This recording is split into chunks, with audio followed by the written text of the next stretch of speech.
He had survived months of sand, gunfire, and sleepless nights by holding onto one simple belief, that while he was fighting other people's wars, his home remained safe.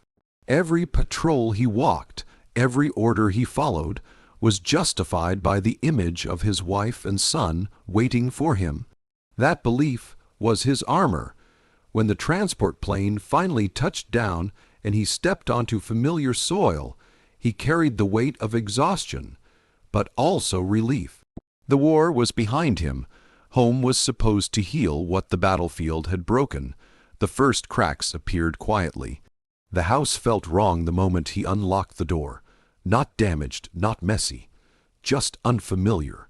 A faint cologne lingered in the air, one he didn't own. Family photos were still on the wall, but they felt like props on a stage. His wife's smile, once comforting, now seemed practiced, guarded. She hugged him too tightly, too quickly, as if trying to close a door before he could see what was behind it. He told himself he was imagining things. War made you suspicious. War rewired your instincts. Then he noticed his son. The boy didn't run into his arms like he used to. He stood back, eyes flickering, shoulders tense. There was a bruise near his collarbone, poorly hidden beneath a long, sleeved shirt. When asked, the answer came too fast, too rehearsed. I fell. The kind of lie children learn when they're afraid of telling the truth. Something cold settled in the pit of his stomach. The truth unraveled in fragments. A neighbor who couldn't meet his eyes. A teacher's voicemail asking him to call back urgently. Hospital paperwork his wife tried, and failed, to hide. When the full picture finally emerged, it hit harder than any explosion he'd ever heard. Another man had been in his home. Not just an affair, but a presence, someone who felt entitled enough to discipline, to intimidate, to harm a child who wasn't his. While he was dodging bullets overseas, his son had been living in fear under his own roof. That realization was the deepest betrayal of all. It wasn't just that his wife had chosen someone else. It was that she had allowed danger into the one place that was supposed to be sacred. The war had rules. This had none. On the battlefield, you expected violence. At home, violence felt obscene, unforgivable. The rage that followed wasn't explosive. It was heavy, suffocating, rooted in guilt. He had promised to protect his family. He had failed, even though he wasn't there to choose otherwise. As he sat beside his son's hospital bed, listening to the steady rhythm of machines, the contrast became unbearable. He had crossed oceans to protect strangers, yet the enemy had walked freely through his front door. The betrayal wasn't loud or dramatic. It was quiet, domestic, and far more devastating. In that moment, the war truly came home not with gunfire, but with the knowledge that trust, once broken at this level, could never be repaired. The hospital room smelled of antiseptic and quiet despair. Machines hummed softly, indifferent to the storm building inside him. His son lay still on the bed, smaller than he remembered, wrapped in white sheets that made the bruises stand out even more. A split lip, fading marks on his arms, injuries that didn't come from falling off a bike or rough play at school. These were the marks of fear, of force used by someone who felt powerful enough to hurt a child and walk away. When his son finally spoke, the words came out in broken pieces, a raised voice, a hand gripping too tightly, a shove that sent him into the corner of a table. The boy kept apologizing as he talked, as if being hurt was somehow his fault. That was the moment something inside him snapped, not violently, not loudly, but permanently. He had seen men break in combat, had seen fear hollow them out. Seeing it in his own child was unbearable. Until then, he had still been trying to think like a soldier.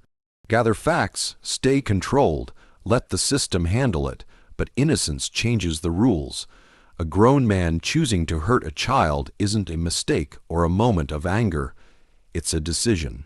And once that line is crossed, there is no moral gray left to hide in. The law might take time. Explanations might soften responsibility. None of that mattered anymore. He remembered the discipline drilled into him during the war. Restraint, judgment, knowing when not to pull the trigger. But those rules existed to protect the innocent, not excuse monsters.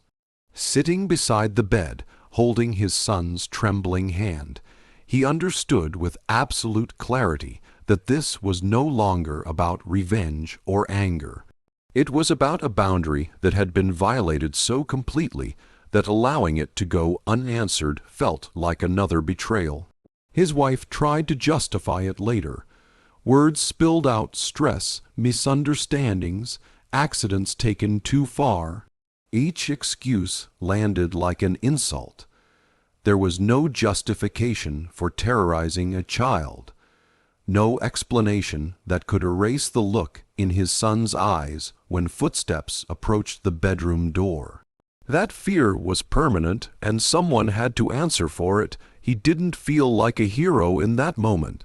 He felt like a father who had come home too late. The guilt weighed heavier than his gear ever had overseas. He replayed every missed call, every delayed return, every night he chose duty over home. None of it could be undone. But what could be done was simple, even if it was irreversible. That was when the line became clear. Not blurred by rage, not fueled by fantasy. Clear and solid. Hurt a child, and you forfeit the right to mercy. The war had taught him how to survive violence. Fatherhood taught him when violence became unavoidable. And once that realization settled in, there was no going back to the man he had been before. War had carved him into something hard long before he ever became a father. It taught him how to stay calm when everything around him was chaos, how to shut down fear and keep moving when instinct screamed to stop. He learned to read threats in silence, to measure danger in seconds, to carry loss without letting it show. Those skills kept him alive overseas, but they were never meant to define who he was at home. At home, he was supposed to be gentle. At home, he was just dad. Before deployment, fatherhood had softened the edges the military tried to sharpen. He learned patience from bedtime stories and scraped knees. He learned restraint from small hands gripping his finger, trusting without question. No battlefield had ever made him feel as responsible as watching his son sleep, knowing that his choices shaped an entire life. When he left for war, that responsibility didn't disappear. It followed him into every mission, every firefight, every lonely night staring at the ceiling of a foreign base. Coming back, he realized how wrong it was to think the war had changed him the most. War trained his body and mind, but fatherhood defined his soul. The uniform could come off, the rank could be set aside, being a father was permanent. And seeing his son broken physically, emotionally forced those two parts of him to collide in ways he had never prepared for. He didn't want to be the man who solved problems with force. He had seen where that road ended for too many people. He believed strength meant control, that real power was knowing when to walk away. But there was a difference between restraint and surrender. There was a difference between walking away from a fight and abandoning your duty to protect. The war taught him how to fight. His son taught him why. Every memory of combat replayed differently now. The faces of civilians caught in crossfire. The orders given to protect those who couldn't protect themselves. He understood then that protection was never abstract. It was personal, it had a face, it had a name, and when that protection failed, the cost was unbearable. He looked at his son and saw a future that could still be saved, but only if fear didn't get the final word. Children learn what safety feels like by watching the adults around them. If he stayed passive, if he let this violation stand unanswered, his son would learn that strength was an illusion and that evil faced no consequences. That lesson would last longer than any bruise. This wasn't about proving toughness. It wasn't about reliving the war or unleashing something dark. It was about standing where he should have stood from the beginning. Fatherhood demanded presence, accountability, and action when it mattered most. War had taught him how to endure suffering. Being a father taught him when suffering was unacceptable. In that realization, he found clarity. Not rage, not bloodlust, but resolve. He wasn't a soldier looking for another battle. He was a father reclaiming his role, and that role required him to confront what had been done, not as a warrior seeking glory, but as a man determined to make sure his child never felt helpless again. The system was supposed to exist for moments like this: police reports, investigations, court dates, an orderly path from harm to accountability. He had trusted that structure his entire adult life. The military ran on it: chains of command, rules of engagement, consequences for violations. But as the days passed, it became clear that justice moved slowly when it mattered most, and slowly felt the same as not moving at all. Statements were taken, forms were signed, words like process and procedure were repeated with calm, professional voices. Meanwhile, his son woke up screaming at night, flinched when doors closed too hard, and asked questions no child should ever have to ask.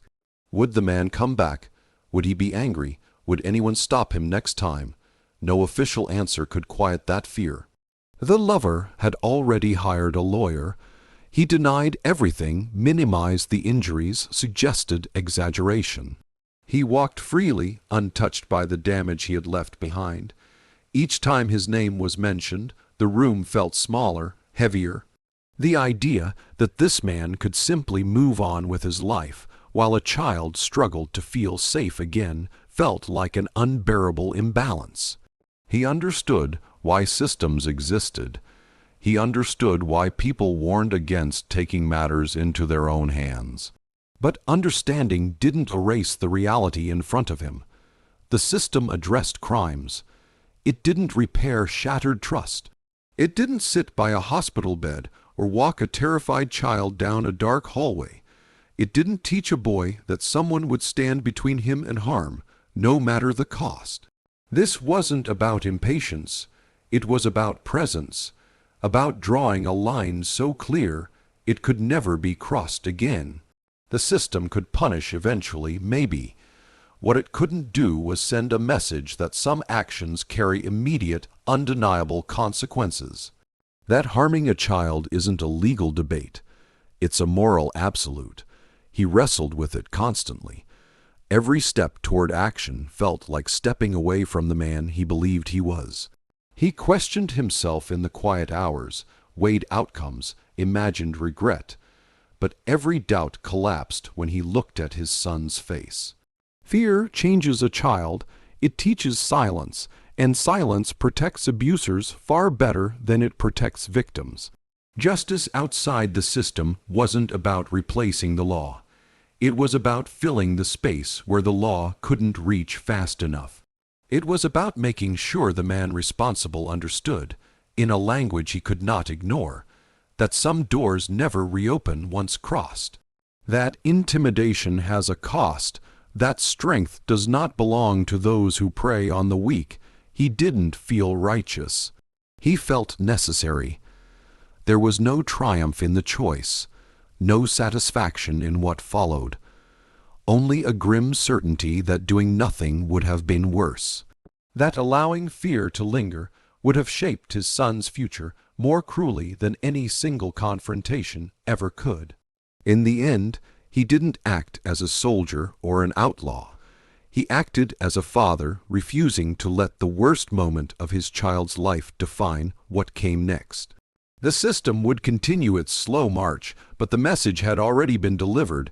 This family was no longer unprotected, and some lines, once crossed, demand an answer that cannot wait.